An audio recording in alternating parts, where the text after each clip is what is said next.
વિધાનસભાની પેટા ચૂંટણીને લઈ કોંગ્રેસે આજે પ્રચારના શ્રી ગણેશ કર્યા અને કોંગ્રેસના ઉમેદવાર રમેશ ચાવડાએ અંતરિયાળ વિસ્તારથી પ્રચારની શરૂઆત કરી તો શિક્ષણ અને મોંઘવારીના મુદ્દાને લઈ લોકો પાસે મત માંગવા પહોંચ્યા।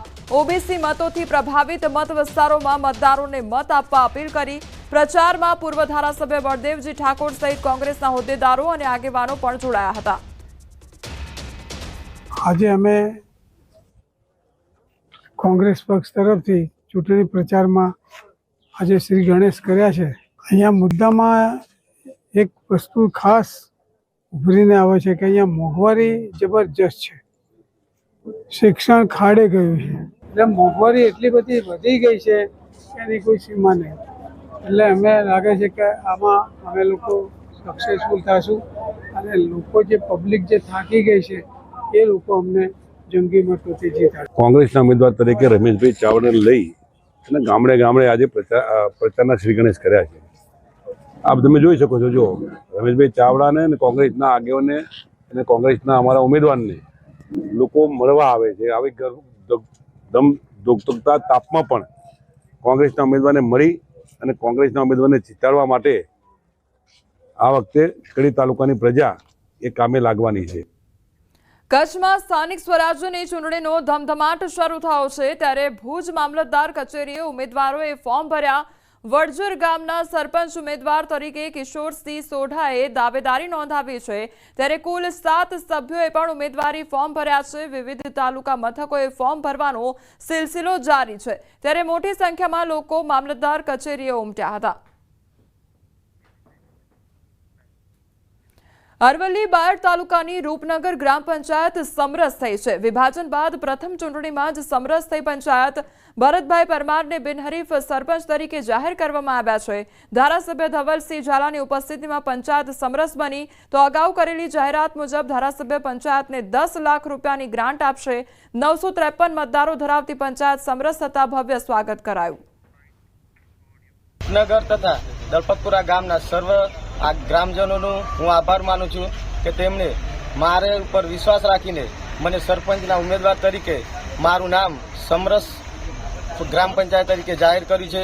જે રીતે મેં અગાઉ જાહેરાત કરી હતી કે ભાઈ જે પંચાયતો સમરસ થશે અને 10 લાખ રૂપિયા મારી ગ્રાન્ટમાંથી આપવામાં આવશે, તેનું એક સુંદર ઉદાહરણ મારા માદરે વતન, મારો વિસ્તાર એમ કહેવાય, વતનની બાજુની પંચાયત રૂપનગર પંચાયત જે હમણાં જ છૂટી પડી છે અને એ પંચાયતમાં બધા જ ગામો અને આજુબાજુના ગામો, જે પંચાયતમાં આવતા ગામોના તમામ કાર્યકર્તાઓ નાગરિકોએ ભેગા મળીને નક્કી કર્યું કે ભાઈ આપણી ભલે પહેલી પંચાયત, પહેલું ઇલેક્શન છે, પણ આપણે સમરસતાનો એક ઉદાહરણ પૂરું પાડવું છે।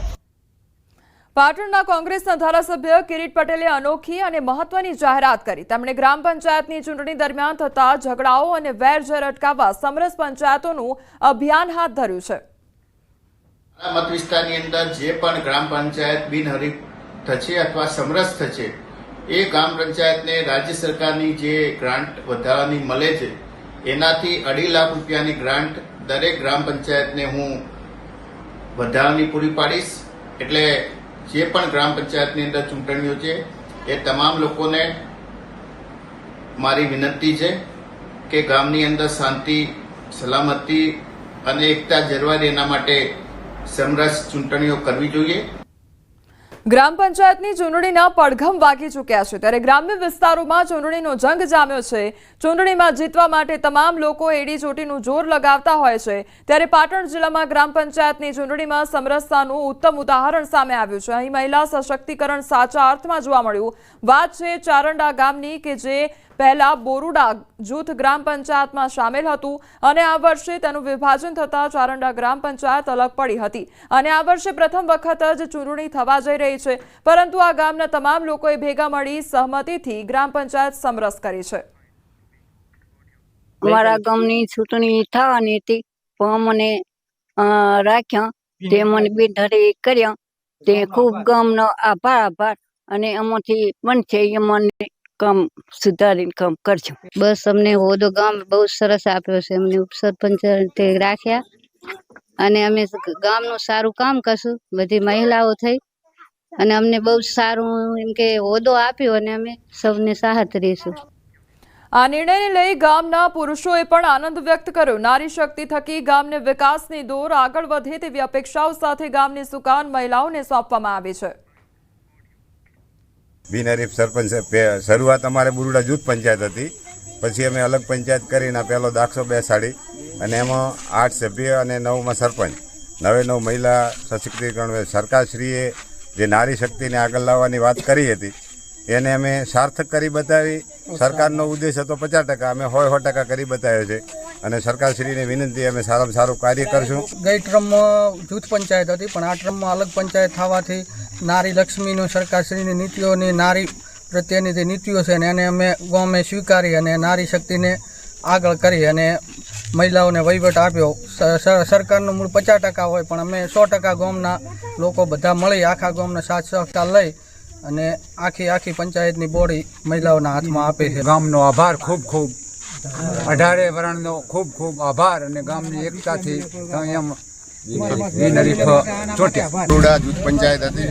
પહેલી વાર અમારે પંચાયત અલગ પડીને આવીને 9 મહિલાઓના બિનહરીફ સરપંચ વરણી કરે છે પૂરા ગામે સાથ સહકારથી. અને એવો અમે દાખલો બેસાડવા માંગીએ છીએ કે 50% મહિલા હતી, પણ 100% મહિલાના હાથમાં શાસન આપવા માંગીએ છીએ. પાલનપુર જિલ્લા કલેક્ટર કચેરી હજારો ખેડૂતોએ એકઠા થઈ વિરોધ નોંધાવ્યો છે. થરાદથી અમદાવાદ વચ્ચે એક્સપ્રેસ હાઈવેની કામગીરીને લઈ જમીન સંપાદનની પ્રક્રિયા શરૂ કરાઈ છે, જેમાં ખેડૂતોને પોતાની જમીનોનો પૂરતો ભાવ ન મળતા હોવાનો ખેડૂતો આક્ષેપ કરી રહ્યા છે. છેલ્લા કેટલાય સમયથી આ મુદ્દે લાખણી તેમજ દિયોદર અને કાંકરેજના ખેડૂતો લડત લડી રહ્યા છે.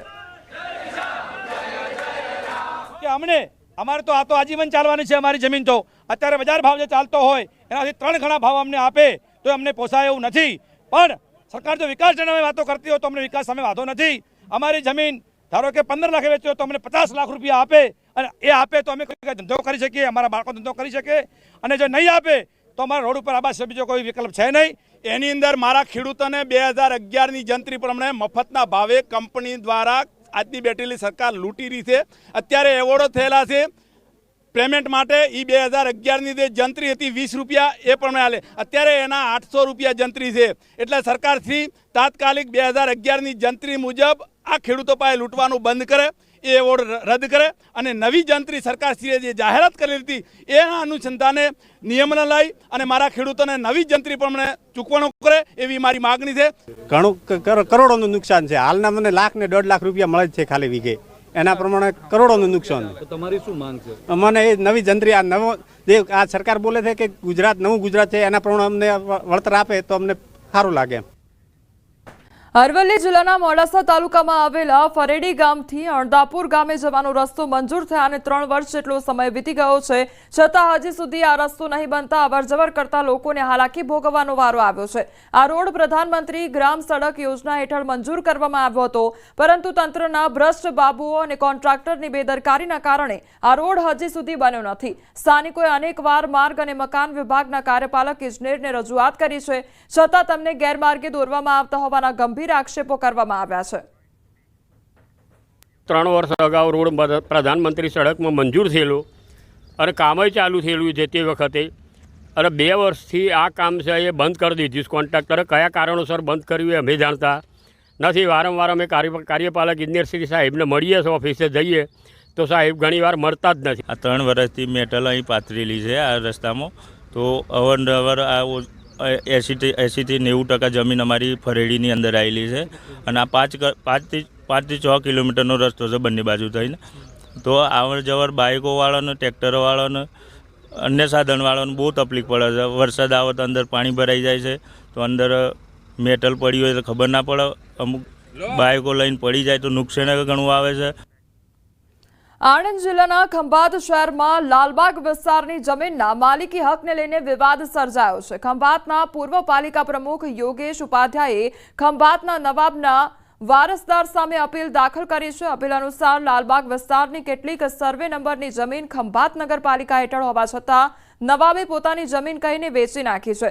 આ અંગે ખંભાત પ્રાંત અધિકારીએ વચગાળાનો મનાઈ હુકમ આપી જમીન યથાવત રાખવાનો આદેશ આપ્યો છે, છતાં અનેક લોકોએ ત્યાં બાંધકામ શરૂ કર્યું છે, જેના કારણે વિવાદ વધુ ઘેરો બન્યો છે.